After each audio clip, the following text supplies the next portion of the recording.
A violent hurricane swept through the town, engulfing it in a frenzy of howling winds and hammering rain. Authorities had urged everyone to remain indoors for at least 36 hours as the storm raged on.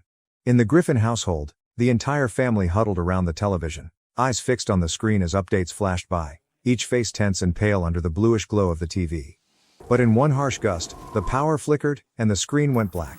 Peter groaned loudly, his frustration breaking the silence, while everyone else settled into quiet disappointment, their only distraction now gone. Upstairs, Brian was readying himself for the storm in his own unique way. He quietly slipped into his room, lifted a creaky floorboard, and retrieved a small weathered bag filled with something he kept hidden for emergencies. But before he could sneak off, he turned to find Stewie standing there, his eyebrow raised suspiciously. Brian quickly hid the bag behind his back, fumbling for an explanation. Finally, he told Stewie that the bag contained psychedelic mushrooms, a drug known to induce strange visions and a sense of euphoria.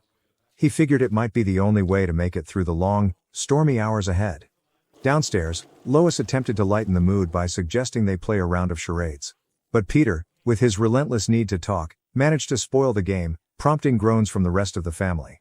Outside, the rain beat down furiously, echoing through the house and adding to the eerie atmosphere.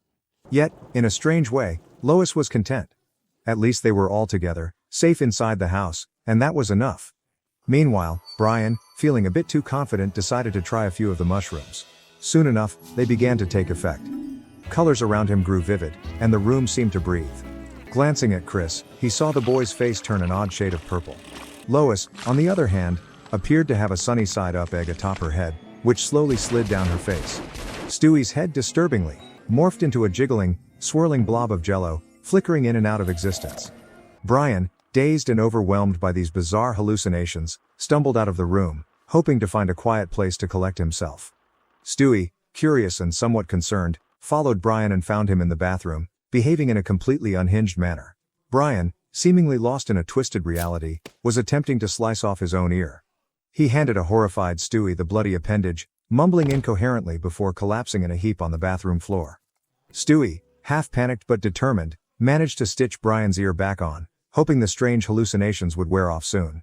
But as Stewie worked, Brian's vision twisted again, and suddenly Stewie appeared monstrous, his face stretching and warping into a hideous creature.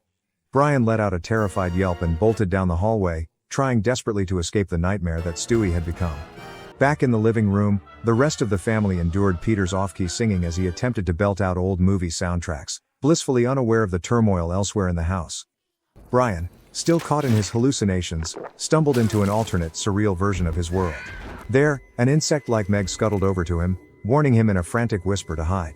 From a distance, he heard Peter's distinctive, obnoxious singing morph into a terrifying nursery rhyme as grotesque creatures dragged Peter's fat, naked form toward an open fire, preparing to roast him. The horrors multiplied as Brian found himself chased through this twisted dreamscape by monstrous versions of his family. He was nearly caught before tumbling into an endless abyss, his screams echoing as he plummeted. He landed with a painful thud, still disoriented, only to hear Stewie's voice calling his name in the distance.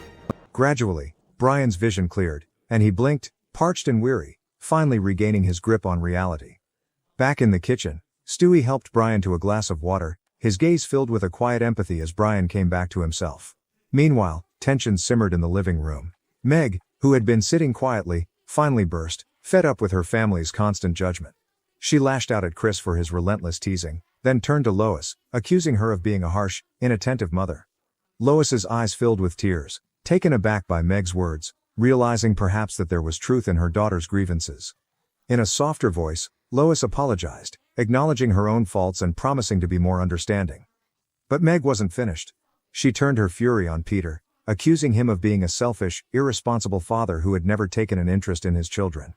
Her voice quivered as she voiced her resentment, blaming him for the way she and her siblings had turned out, insisting that his behavior had made her feel worthless. The entire family fell into a stunned silence, broken only by Peter's sudden, unexpected tears. Shaken and humiliated, he ran upstairs. A rare moment of vulnerability from the usually thick-skinned father.